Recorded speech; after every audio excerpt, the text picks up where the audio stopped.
1, 2, 3, 4. Springtime, springtime, springtime, springtime. It's my screen time too. Springtime, springtime. Hello, and welcome to It's My Screen Time Too, the podcast where two moms review the best and worst in children's programming, from Netflix reboots and YouTube shorts to Disney classics and Pixar blockbusters. We watch, you listen. Find out what you can tolerate watching for family movie night, what to avoid altogether, and what you'll want to watch alone voluntarily. I'm Katie. And I'm Deborah. And I have two kids. Jay, he's 8, and Kenny, he's 4. And I have 3 kids. Tony is 13, and Libby and Nate are 10. Today, we are joined once again by Julia of the Pop Culture Makes Me Jealous podcast. Every week on Pop Culture Makes Me Jealous, Julia talks to friends about a different pop culture property, how it influenced them, and what they love or hate about it. You may remember Julia from our Mitchells vs. the Machines and 8-Bit Christmas episodes, and we've been lucky enough to guest on some episodes of Pop Culture Makes Me Jealous too. Last season, we talked about Troop Beverly Hills and Loot, and we're guesting on an episode for the upcoming season as well. We are excited, as always, to hear your invaluable insights. Welcome, Julia. Thank you. I'm excited to be here. I love talking with you ladies. So we like to start our episodes with a quick story about how awesome or occasionally awful our kids are, because in addition to being witty and incisive pop culture consumers, we're moms too. Julia, would you like to start? Do you have any good college kid stories to share? Let's see. We had, so my son just finished his first year of college. And so one of the things that I wish people would have told me was they still need financial support when they're in college. Mom, I need money. More specifically, he had gotten into a little bit of a fender bender and he called me and he's like, what do I do? And just to preface, he didn't get his driver license until 2 days before he left for school. So we didn't get to do any of the whole, like, here's the experience of driving. So it's like panicking and, 5 hours away. Like, what do I didn't tell you, I didn't prepare you because we didn't have this experience. But he handled it really well. Called the insurance himself, did all the things that he needed to do, exchanged the information. He was very grown up about it. I was very impressed considering I did not prepare him for that part of life. No, but you prepared him to have that initiative and be able to think through it. I think ultimately this is still a major win for you. Oh, thanks. Because you just never know when they get to be like making their own decisions and you can't protect them anymore. And they're like a legal adult. And you're just like, I can't save you from any system at this point. They will see you as an adult and there's nothing I can do about it. Yeah, the driving terrifies me. Oh, it's coming soon, Deborah. I know. Yeah, because like I said, he was 2 days. He got his driver license and then 2 days later we moved him to college, which I do not recommend. Get them those licenses while you have time, like while they're home. So you have time to like get comfortable and feel okay. Because then he moved to LA, which is traffic heavy.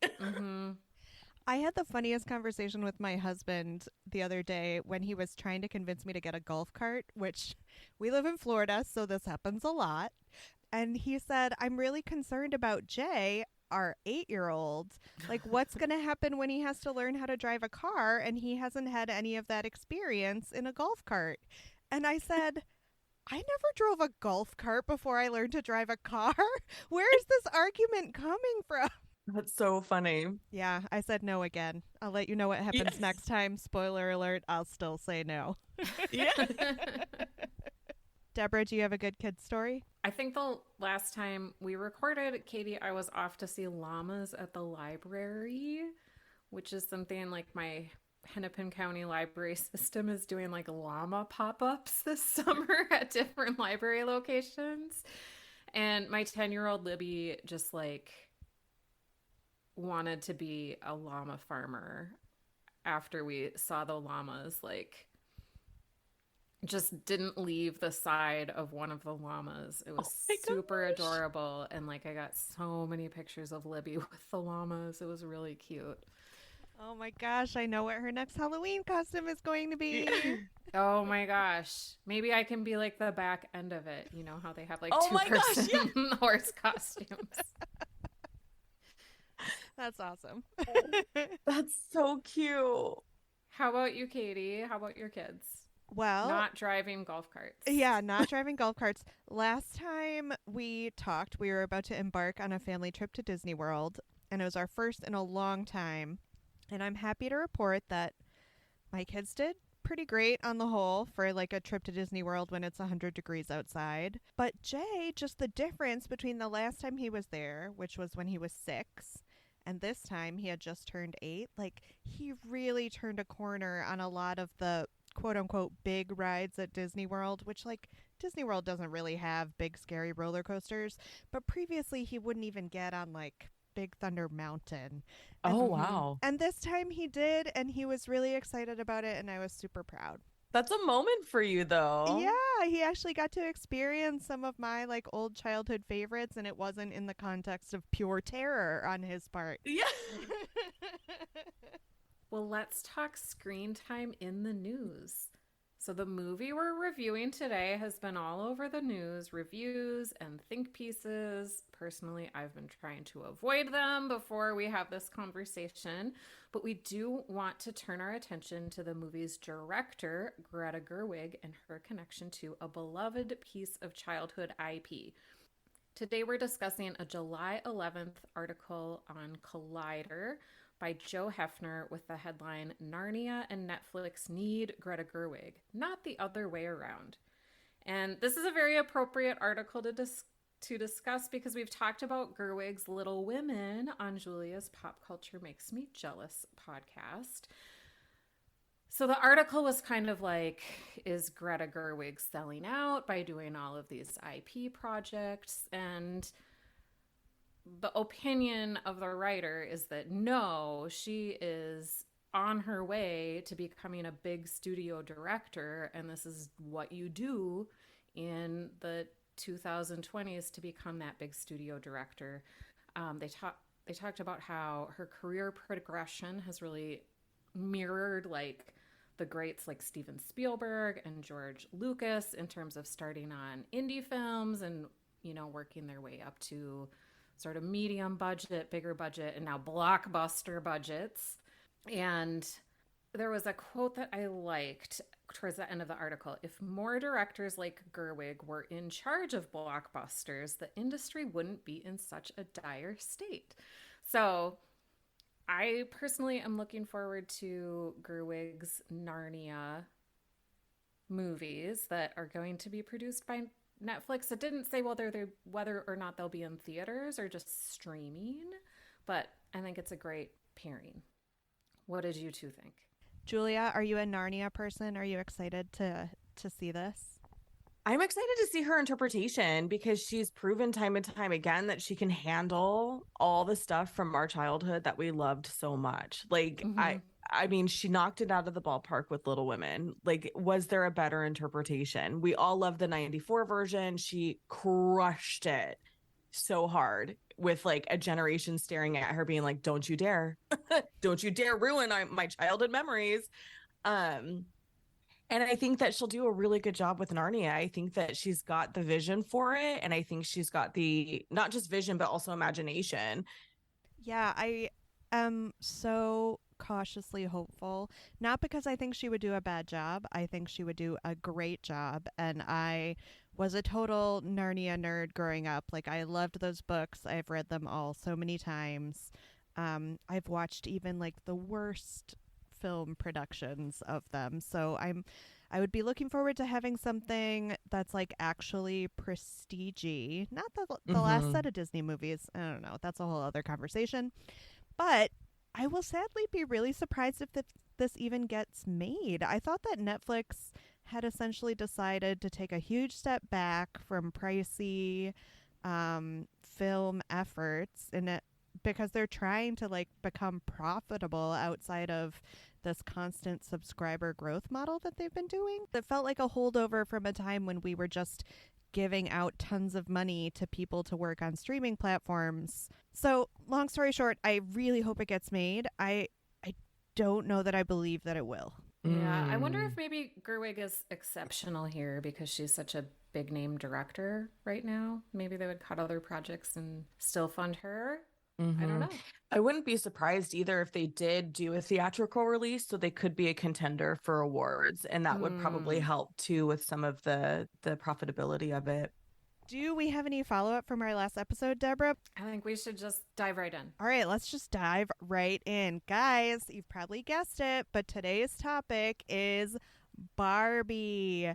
We all went to see it this weekend. It's fresh in our minds. It just came out 2 days ago, and we're so excited to talk about it.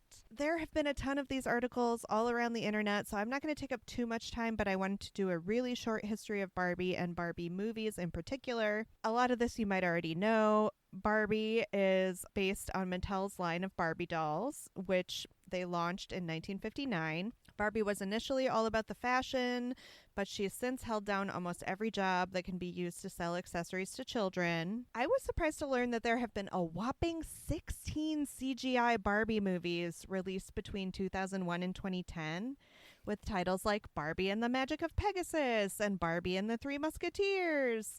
They originally aired on Nickelodeon, but are mostly available on Netflix now for anyone who's curious.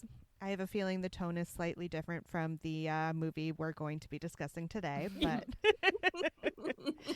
speaking of which, on to said movie. It's a PG-13 rating, premiered in LA on July 9th, and was theatrically released in the US on July 21st, 2023. Clocks in at 1 hour 54 minutes. These days, anything under 2 hours feels like a breeze. It was directed by the aforementioned Greta Gerwig and written by Gerwig and Noah Baumbach. The previous two movies Gerwig has written and directed have been pretty universally adored, Little Women and Lady Bird. So we're excited to see what Barbie has to offer. It was produced by Warner Brothers Pictures. Brief summary, we're going to try to steer clear of spoilers to the extent that we can, but if we get into them, we'll give you a nice big warning beforehand, because again, this movie did just come out. So when Barbie experiences a crisis that leads her to question her idyllic life in Barbie Land, she embarks on a journey into the real world with Ken. She confronts Barbie's legacy with girls in the real world and Barbie's legacy with Ken's in Barbie Land. We picked it because we're on the record as lovers of Gerwig's Little Women, yes, and if she could make us like Amy March again, we were excited to see whether she'd rehabilitate Barbie's image as well. Everything about this marketing campaign has been on point. The posters, the trailers, that news bite that the movie caused a worldwide shortage of pink paint. How could we not be intrigued? We also wanted to explore this in the context of what we're doing now that our kids are getting older and the question of whether and when to introduce PG-13 movies comes up. We wondered whether Barbie might make a good gateway to more mature content, and we thought we would explore that here. First, we'll talk about our general thoughts about the movie. I am curious about both of your histories with Barbie. Did you play with Barbies as a kid? Julia, you go first. 100% I did. Absolutely I did. I have a very clear memory of my mom sitting me down one day and being like, "You're too old. You have to stop." I know. It was terrible. If she listens to this episode, she's going to text me and be like, "I never did that." And I'm like, "It's seared in my memory." Do you remember how old you were? I was either 11 or 12. Okay. Which then I secretly played with Barbies with my cousin, who's 3 years younger than me, every time I went and visited for a summer. But it's like this lifelong love of Barbie because Hallmark does a classic vintage Barbie every year. And then they do like a pretty like holiday Barbie every year. So those are the two ornaments I always buy. And then they also have like this display stand they made like 10-ish years ago that I bought. So like every year at Christmas, it's like Barbie threw up in my house. That's incredible. That's amazing. I love it. You will be our Barbie expert. I don't have any of the doll. Well, I just bought the Madame the Ida B. Wells Barbie recently that they did because you know how they do like the historical figures. Mm-hmm. That's the only one I still like physically have. But other than that, it's just like Barbie Christmas. That's amazing. Well, you've definitely got me beat. Had two older sisters, so like Barbies were always present in our house, but I was always more of a My Little Pony girl. So I'm going to Mm. do my best with the Barbie lore, but it's not front of mind for me. How about you, Deborah? I was not allowed to have Barbies until like a certain age. My dad didn't allow them, but then Santa Claus didn't obey the Barbie embargo. So All that's right, how I got Santa. Barbies. And then I loved them. I had a friend, and that was like what we would do. She had like an entire guest bedroom at her house that was just like full of cardboard box Barbie houses that she had put together. And like, I think we played with them past the point that your mom, Julia, would have Yeah. allowed. And then I passed them down to Libby, and Libby enjoyed them but didn't get super into them. Like I even Mm. bought like some new Barbies, and Libby was not really into it, which I don't know. On one hand, it was like a little disappointing, but on the other hand, like Libby's super into stuffed animals. So I have a question for both of you about your Barbies. What was the appeal? Was it like the fashion? Was it changing them into different clothes? Or was it like putting them in different scenarios and playing pretend with them? Both. Or both? Yeah. I loved the clothes and the accessories. I had like a little Barbie closet carrying case that had so many clothes in it. I just thought like Barbie was the most beautiful thing in the world. Do you have a favorite Barbie possession like that you remembered from your childhood? What was the thing? Was it like the convertible? Was it the dream house? Or was it a certain like Barbie outfit or what? There's this one dress that we had, and now it's escaping me from which movie. It very much was reminiscent. It must have been because my mom loves movies from her era and before, right? So we grew up watching a lot of like classics, lots of 1950s classics, like Gentlemen Prefer Blondes and all this. So I had this Barbie doll who had a wedding dress that looked just, and now the movie and the actress is escaping me, and I'm so irritated because I wish I could remember, and I'm just gonna have to message you guys later. But that was, and I thought it was the most beautiful wedding dress in the entire world, to the point now still when I see wedding dresses similar to it, I'm like, I could get married in that. I had a peaches and cream Barbie, but I thought her dress was really, really the most beautiful thing. Because it was. Yeah, like a just a very full like chiffon skirt, and then I think the bodice was like a shiny fish scale material kind of. I love it. So you both are boy moms. Did your kids get into Barbie at all? Did you try? I think when my son thinks Barbie, he thinks probably Christmas. Mm-hmm. Because I didn't have any left by the time, he came around. And so, but it was never like a thing that would have been off limits. Like if we were to walk down the toy aisle and if which we never did because it stresses me out. There's so many choices. But if he were to have been like, I want that Barbie, I'd been like, cool, let's do it. Yeah, same. I guess it was more a product of my own lack of interest in them. Like, I don't have any around from my childhood because I didn't play with them. So I just didn't really think about it. Honestly, sometimes we do end up watching the movies on Netflix just because Kenny is really going through a mermaid thing right now. Love that. Yeah, but that's kind of as close as we get to Barbie. Where do you stand on the debate over whether Barbie is a feminist icon, like she can do literally anything, any job, or whether she's a tool of the patriarchy to keep our waists tiny and our boobs big? I just feel like I have no real opinion about it because I loved playing with Barbie and I loved the imagination that came with it. I loved the freedom of creativity that came with it, that I didn't really feel the pressure to like look a certain way because of Barbie. I actually think that came from other institutions from our society and it didn't come from, and maybe that's not true for everybody, but for me it was like, look at these amazing clothes. What do you mean I can mix and match things? Like I can have amazing hair, I can do all these things. Like it wasn't it was this world of opportunity and possibility, as opposed to this is the box you need to fit in. Mm-hmm. Mm-hmm. I like that. I feel like as a kid, I had one friend whose mom didn't allow her to play with Barbies because she thought that they were an oppressive tool of the patriarchy. And then as I got closer to 20 and like I had friends who were having kids and my older sisters were having kids, it was very de rigueur to be like, oh, never. I would never let my daughter touch a Barbie. Are you kidding? And now we're, I think, very much on the downslope of that.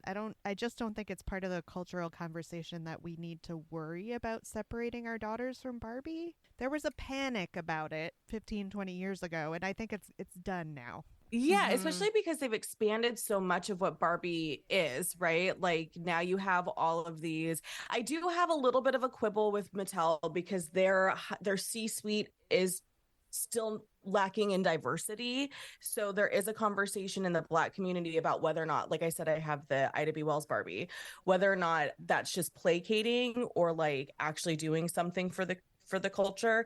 And my friend Nikki and I had this conversation about it. And our conclusion was we don't care. They're putting out a little story bit about somebody who is really important for our community.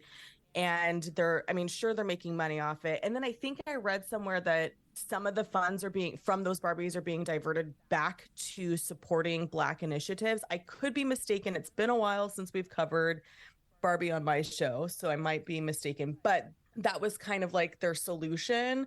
I would like to see more Mattel C-suite in the Barbie division diverse.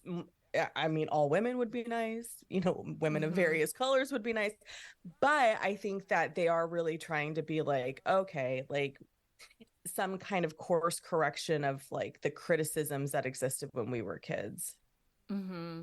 I feel like those criticisms from like the 80s and 90s, the anti-Barbie stuff, is part of like the second wave feminism that didn't tolerate anything feminine. Wanted women to be performing as men in the workplace in order to be taken seriously. If that makes sense. Yeah. I get like that.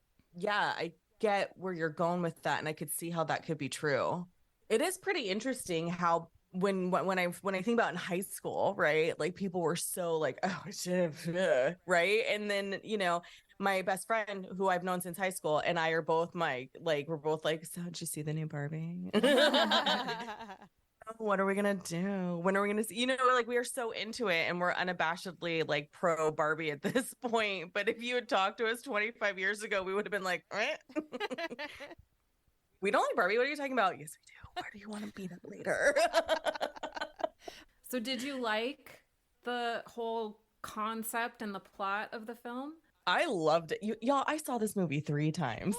Wow. Already? Oh, yes. Okay. We have a serious Barbie superfan on our hands. All right, tell us more. So one of our movie theaters did a preview party. And again, my best friend messaged me. She's like, I got us tickets. We're going to this preview party. There's all these things. They're selling merch for an ungodly cost of money. And it's going to be great. And it was so much fun because they had a Barbie impersonator that you could take photos with. She was wearing a pink gingham dress like Margot Robbie wears in her first scene. And, we had the big Barbie box and they had all kinds of fun stuff. She brought her children. And I will touch on that when we get to the part where whether or not this is good for kids. But that was like a last minute thing. She's like, I saw that this theater is doing a party. Let's go. I bought tickets. You're coming with me. Like there was no, she's like, you better clear your schedule. And thankfully, because it's been triple digits, I had a clear schedule.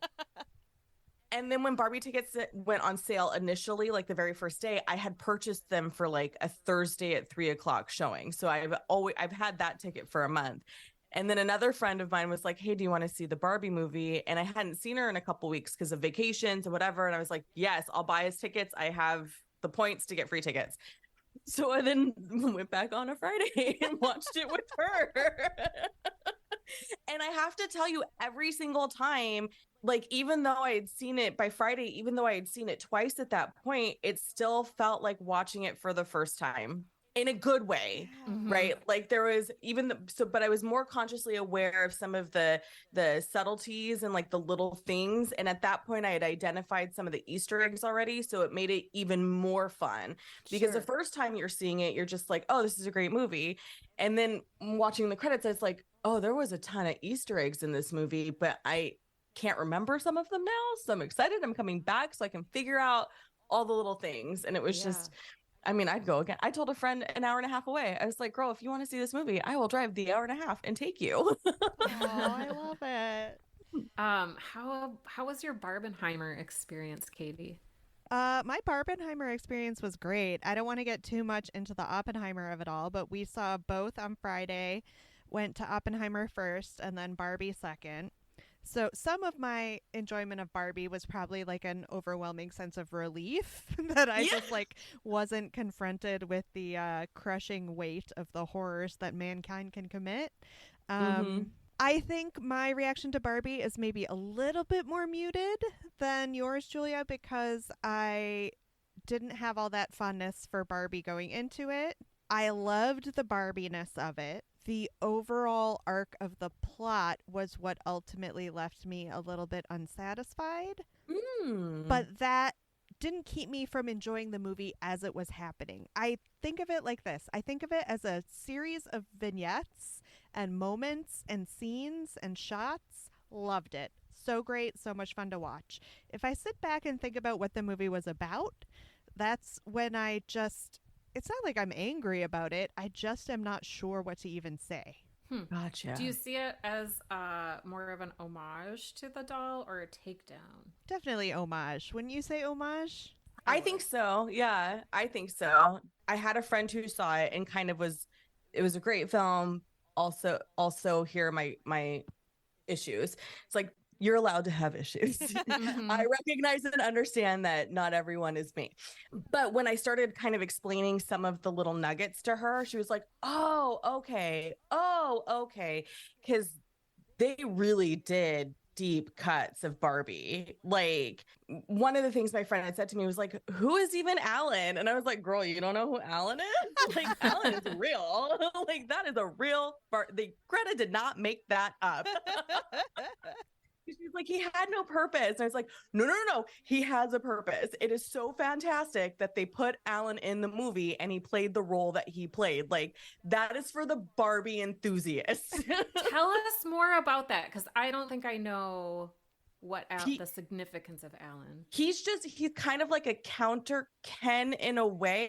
Like, he's not Ken. A real doll? He's a real doll. Okay. And the joke about like there's no multiples of Alan. It's like Alan did not have the distribution that Ken had. There aren't varieties of Alan. He's only one Alan. He only existed for a short period of time, and then they were like, goodbye, Alan. But Alan had a little bit more autonomy than Ken did. So it was a lot of fun to see his story, as minor as it was, be there, because he was very much like more of a Barbie than a Ken. Yeah, he was definitely my favorite of the Kens, even though he wasn't a Ken. Yeah. It was like, this is so big. When he popped up, I was like, Greta Gerwig, how dare you tap into nostalgia again? But also, thank you. Did you have any other favorites of the cast and the characters? I thought it was perfectly cast. I thought everybody did an amazing job. I saw a headline. I didn't read the article. I think it was Vanity Fair who was like, give Ryan Gosling his Oscar now. I agree.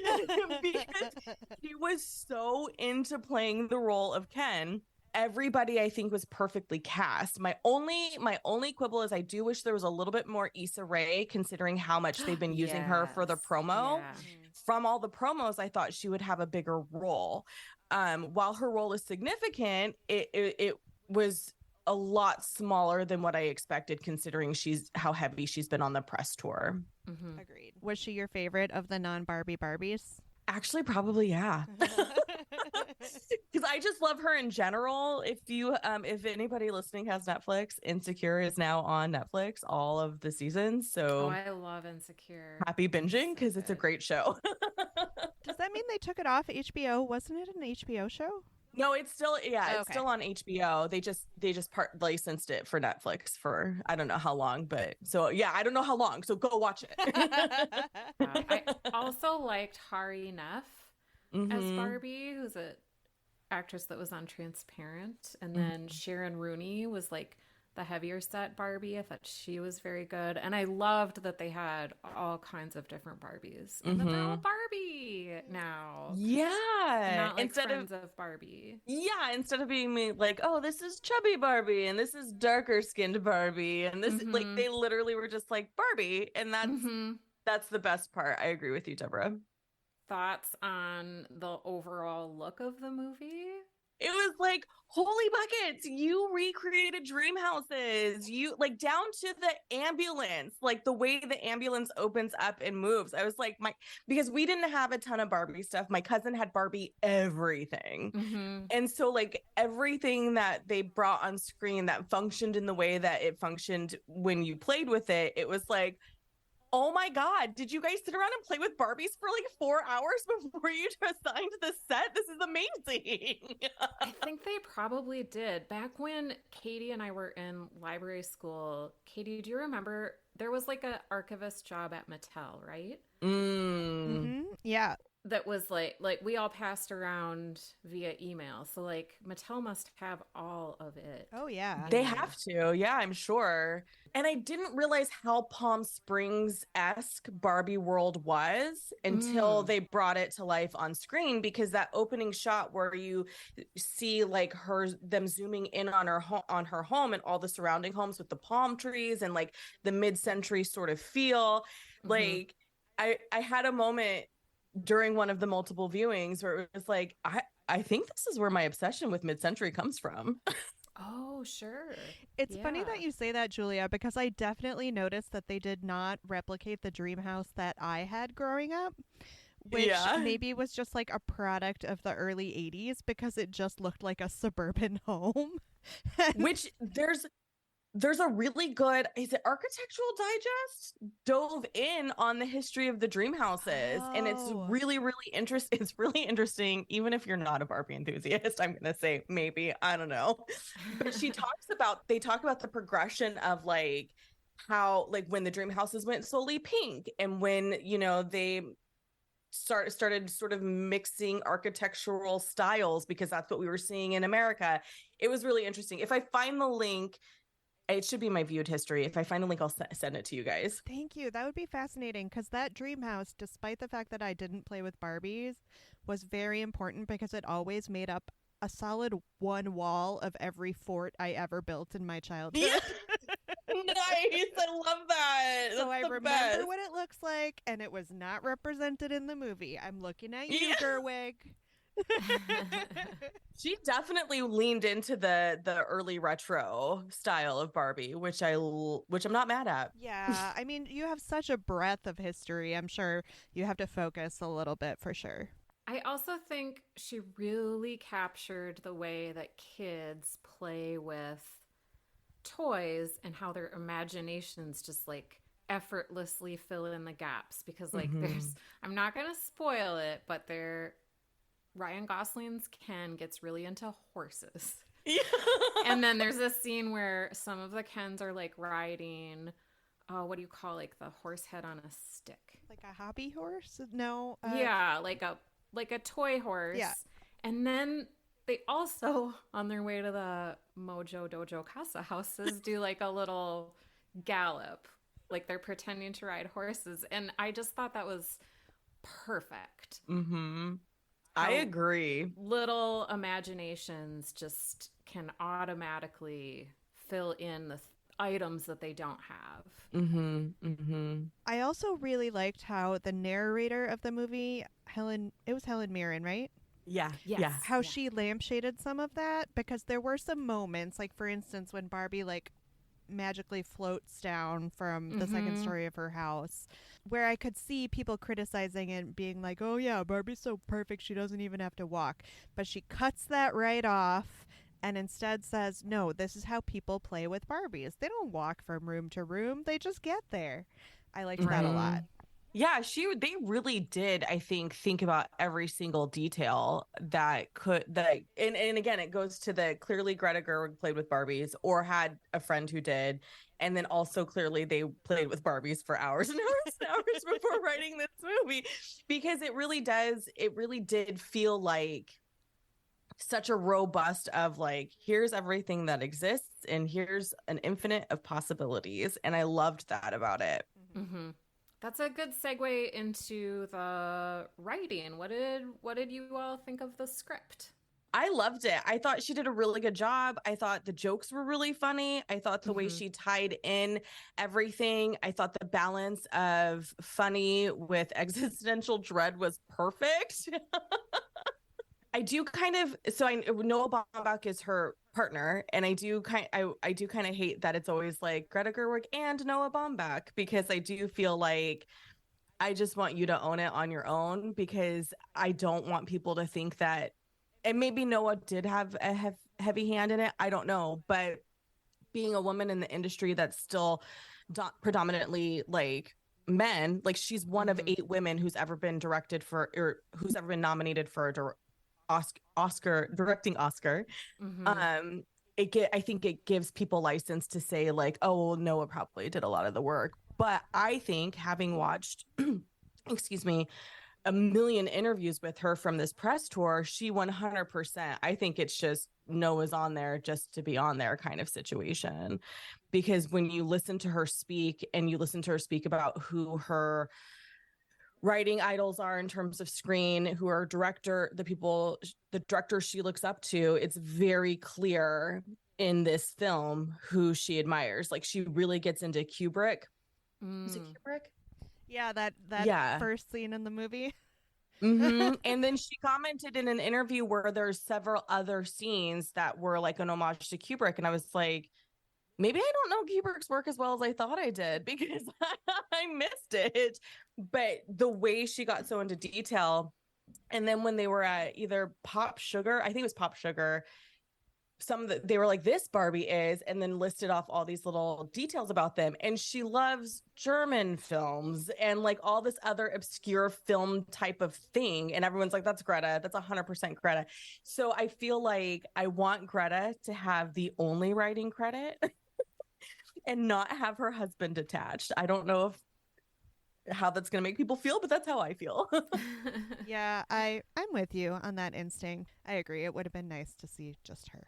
I thought she did a beautiful job. She's clearly an intelligent woman. Like, she clearly understands how to tell a story to get you to feel everything you need to feel.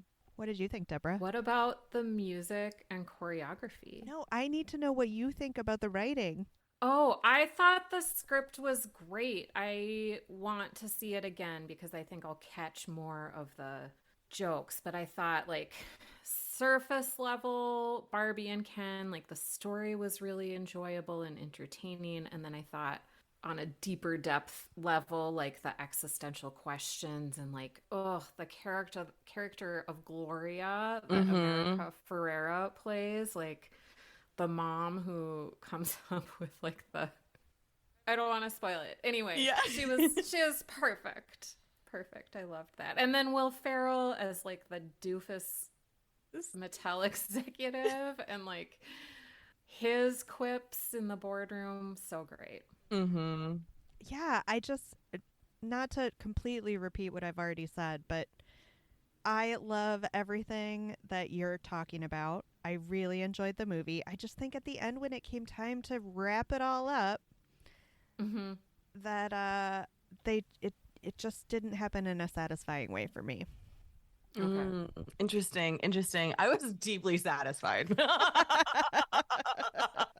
I was like, this movie is perfect. Thank you, Greta. But you're not alone, Katie. Like I said, I have a friend who was like, I just don't feel like the end landed the way I needed it to. And it's like, fair. Now, can we talk about music and choreography? Well, Katie in particular is a sucker for a choreographed group dance. But Julia, what did you think about the songs and the dancing? Loved all of it. Loved the girls' night dance party routine. So much fun. I'm like, downloaded the soundtrack so I could figure out how to learn that dance number. Loved the Ken song. Thought that dance was so much fun.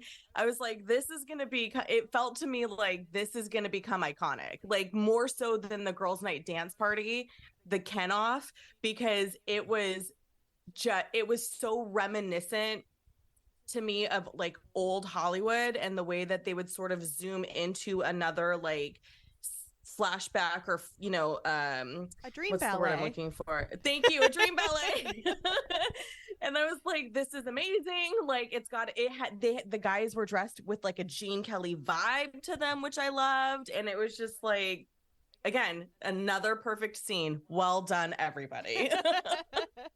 I can only echo what Julia said. I thought all the musical numbers were really fun. I thought the self-referential like Barbie theme song that they did at the beginning, like from the like fun zippy version that happens when we first meet Barbie, and then like the second slightly altered version when Barbie starts having some of her doubts. I loved that. I thought it was really smart and a nice way to kind of condense a lot of information and present it in a fun way. Absolutely. Did you guys know Lizzo was a part of it? Because I had no idea. When that song started playing, I was like, okay, Lizzo, like, I'm not mad. Like, why isn't anybody talking about how Lizzo did this song? I love how insecure Ryan Gosling's Ken is about Simu Liu's Ken, because he was just like, Yes, I actually kind of sneakily think that Ryan Gosling was the lead in the movie. I think it was more about Ken than it was about Barbie.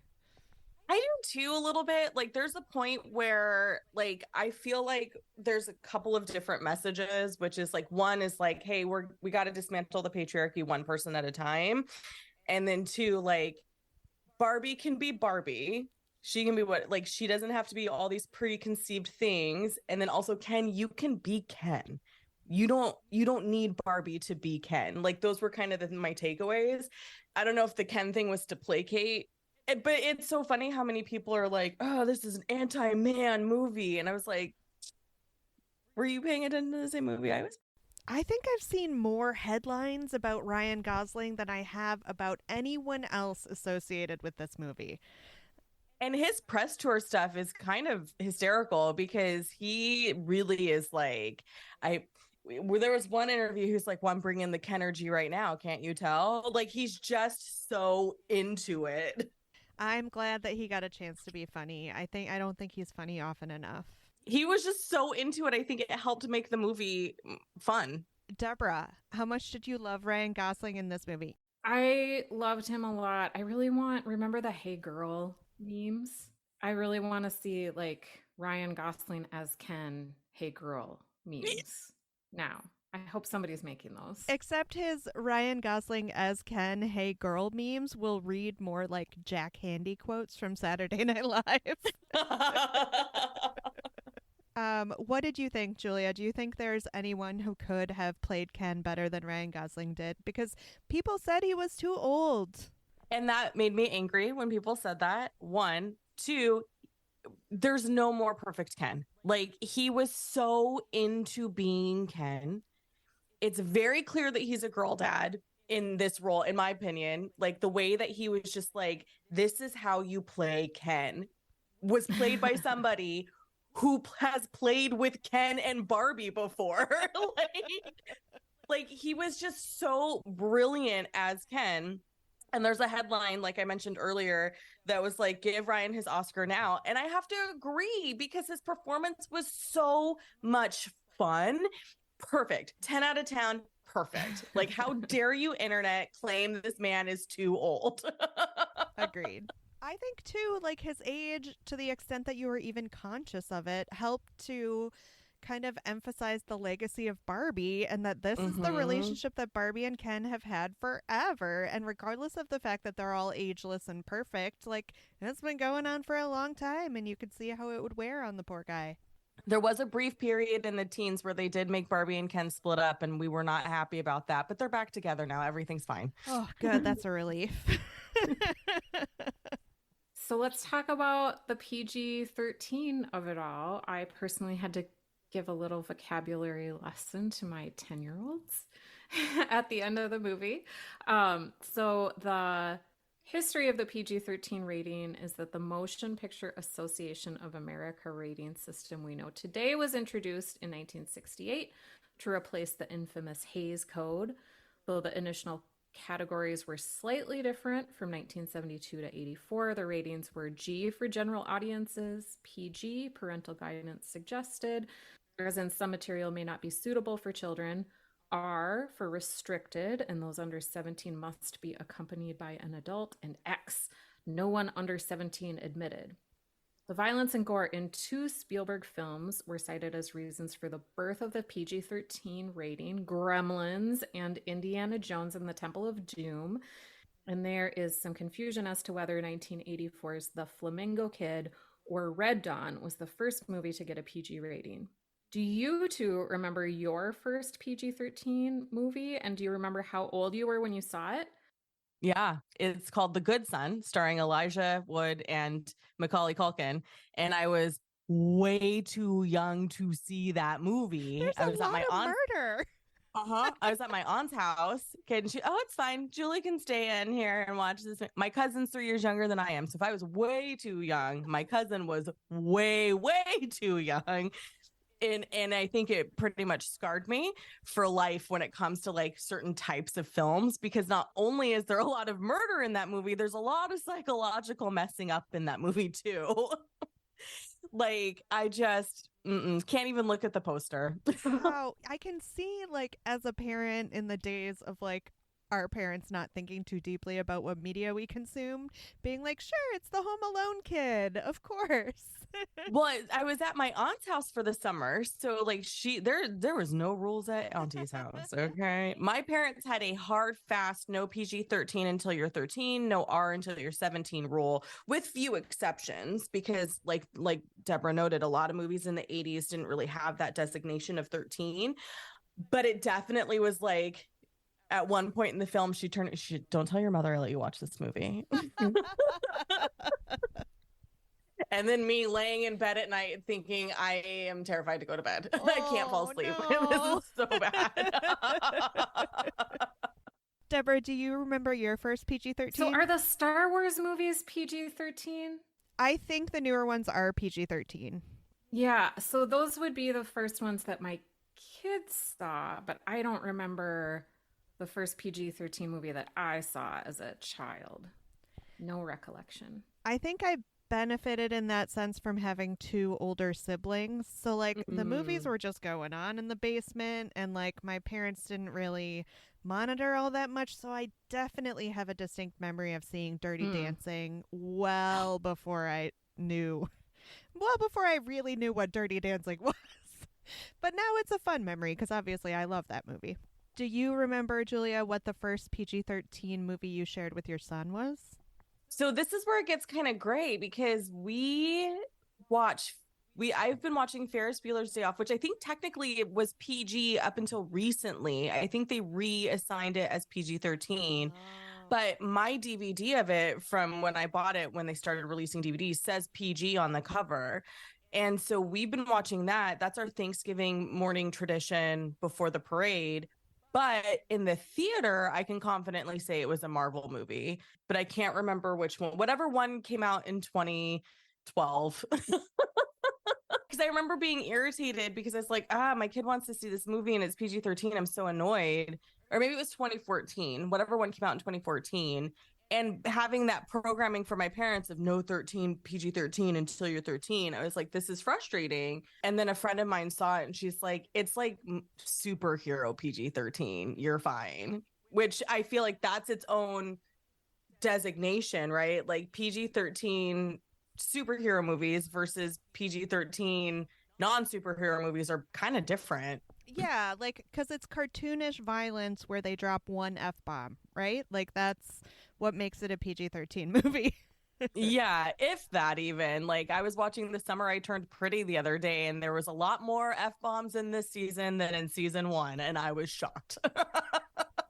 Yeah, I think, like, what it boils down to in the PG-13, like, with everything else, like, you just have to know your own kids and use your own judgment, right?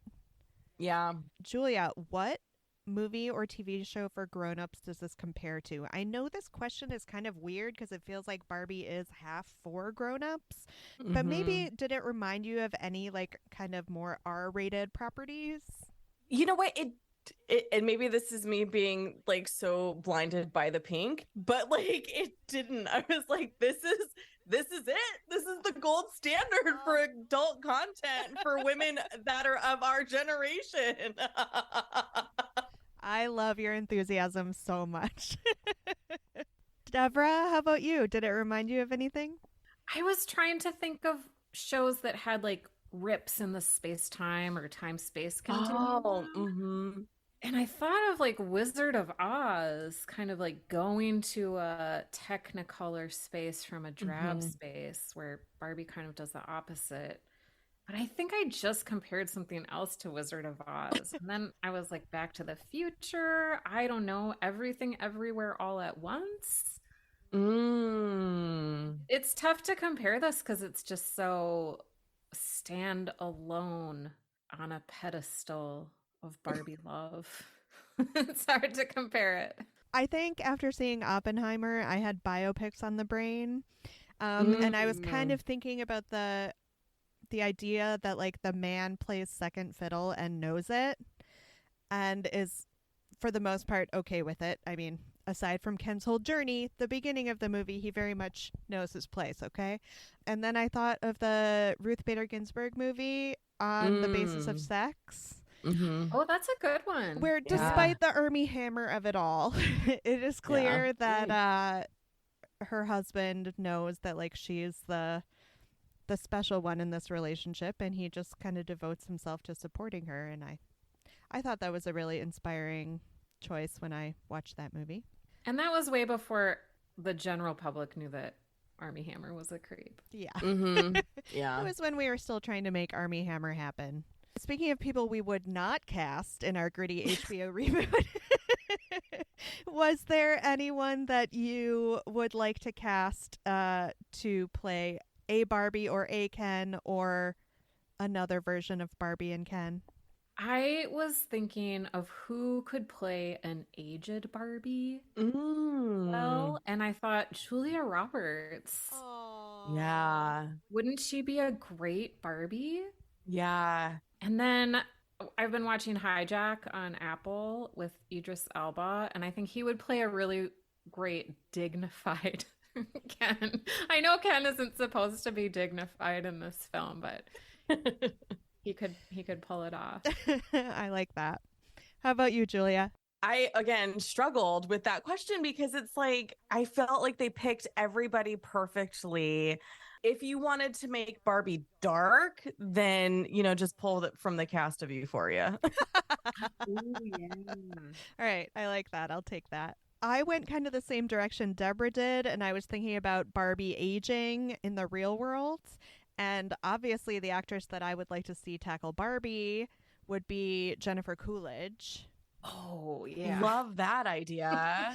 And then if we had like a similarly aging Ken, I kind of want Jack Black with his like now I give 0 Fs hair and facial hair. Like, I think that would be a really interesting slant on Ken. And I think he'd lean into it hard. That's what you need. You need someone who's going to lean into the character hard. So I want like a time travel sequence in which Ryan Gosling's Ken is interacting with Jack Black's Ken, because I honestly think that could be magic. Oh, I What's love that that. big retirement community in Florida? It's like 55 plus. The Villages. Yes, it's like the Villages, Ken and Barbie. Yes. Oh my gosh, somebody get Greta Gerwig on the phone. We have the sequel. I don't know how Mattel will feel about it, Yeah. but I also feel like retirees are an untapped market for Barbie dolls. Truly, I agree. I would go see that movie, actually, you guys. Give me Barbie Pink and I'm happy. Julia, I think I know your answer to this, but was it better when we were kids? You know what? I don't know anymore. Because sometimes, because in this film, I felt like there was a lot of reference to being a child of the 80s and 90s in a way that doesn't exist for women in film right now. That it reminded me of all the, oh yeah, the warm and fuzzy and all the things that I loved, and coupled with the existential dread that now I'm just like, I don't even know if it was better when we were kids anymore, but I do know that I didn't feel existential dread as a child. That seems like a plus. Deborah, how about you? There's no way this movie could have been made when I was a child. So I would have to say it's better now than when we were kids. There's a line in the movie about how mothers have to stand still so that their daughters can see how much farther they can go. And like, it made me kind of think about like Jane Campion and Catherine Bigelow. And like, now look at what Greta Gerwig can do, because some of those women in film kind of paved the way for her. So no, wasn't better than when we were kids. Oh, I don't think that was such a lovely thought. We got to stop that question there. Would you ever watch this alone voluntarily? Yes. 100%. Yeah, for sure. Might be more fun that way because I can try out my dance moves. Yeah. I have a slight feeling that we will take longer than 10 seconds with the question on whether or not this is good for our kids. Julia, I know your son is able to see as many PG-13 movies as he wants since he's a functioning adult. Deborah, what did you think? Did you take all of your kids to see Barbie? I took my kids and my parents. Wow. It was there was a little bit of innuendo that my 10-year-olds didn't get, and I'm happy they didn't. And then some things that we had to explain, but I think it was fine. Julia, how old were the kids of your friends that went with you? So we had 6 kids with us, ranging from 4 to 14. Okay. The 14-year-old got stuck with the 4-year-old who fell asleep. That's kind of good though. Yeah.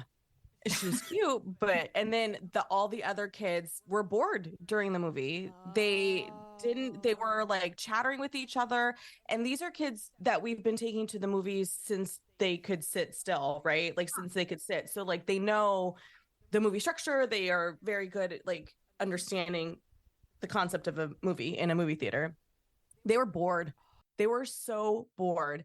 And that final scene, we had to explain stuff, which I was like, I would have just walked away personally because they're not my children. But my friend did explain it to her kids. And then the after effect, later it's like, one of the parents is like, oh, our kids loved it. I was like, I'm sorry, were you sitting next to your children? Because I was, and they were bored. Oh, that's so sad for me to hear. So I think, yes, in this context, it's important to draw the line between like, was it inappropriate versus was it enjoyable? And I think what I'm hearing from you guys is that it may be fine from an appropriateness standpoint. Like there was nothing egregiously out of bounds for them to see or hear, but the subject matter just may have been dull. Well, and I think that Greta Gerwig went into this film with a very specific audience. You know how Pixar layers everything? So it's like, here's the layer for the kids, here's the layer for teens, here's the layer for adults, and we all get something out of it. This movie is not that. This movie is very clearly for the Greta Gerwig generation. There wasn't really anything specifically saying like, this is what we're giving for the littles. It was very clearly like, this is for middle-aged women. I do kind of love that as a clear-eyed strategy from Mattel, though. They're like, fine, we're going to make this Barbie movie.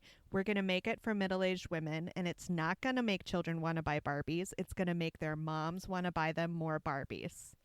That seems solid to me. I did see a lot of super adorable mother-daughter groups all dressed in pink going to see it. It was very sweet to see. It's rare that I wish I were a girl mom. I'm very happy being a boy mom, but this is one instance where I was like, I might like to bring my adorable daughter in hot pink t-shirts to see this movie. I think I know where we're heading with this, but how about ratings? Julia, we rate on a scale from 1 to 5, with 5 being the best, and you can feel free to give percentages of points as well. I'm giving it a 10 out of 5. This movie is perfect. I have no notes. Deborah, how about you? Yep, highest praise, 5 stars. I had so much fun in this movie, and I have given things I liked a lot less 5s. So I have to give it a 5, but I do still have to say I thought the ending was a mess. The Sorry, go Rhea ahead. Perlman exchange?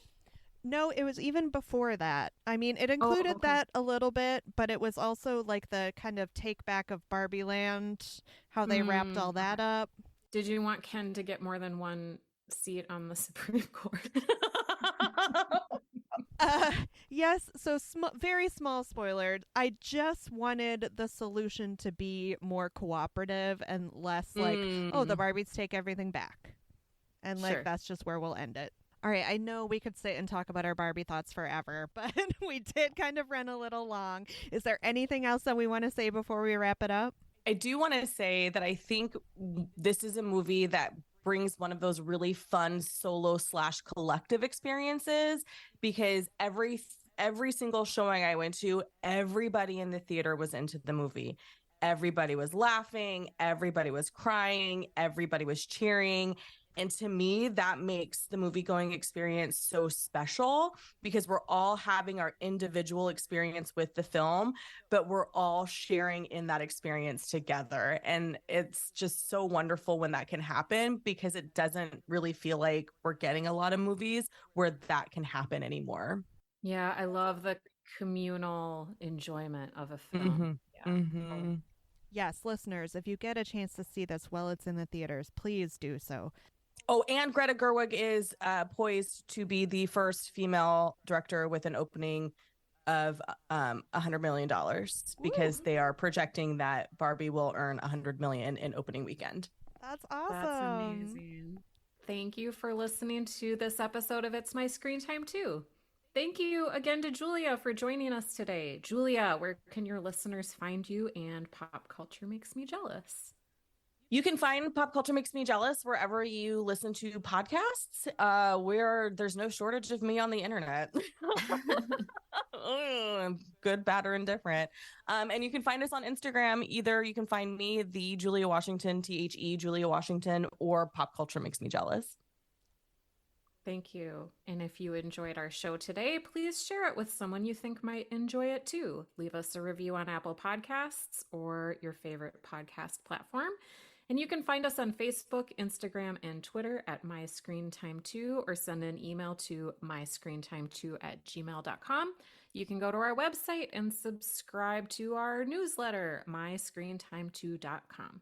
Our theme music was composed and performed by me and my adorable children, and our podcast is produced by Katie. You can hear more from us on our other podcast, Spock Talk, where we discuss the life and legacy of Dr. Benjamin Spock. Tune in next time for more real talk about the movies and TV we watch with our kids because we have to, and sometimes because we like to. Bye. Bye. Screen time.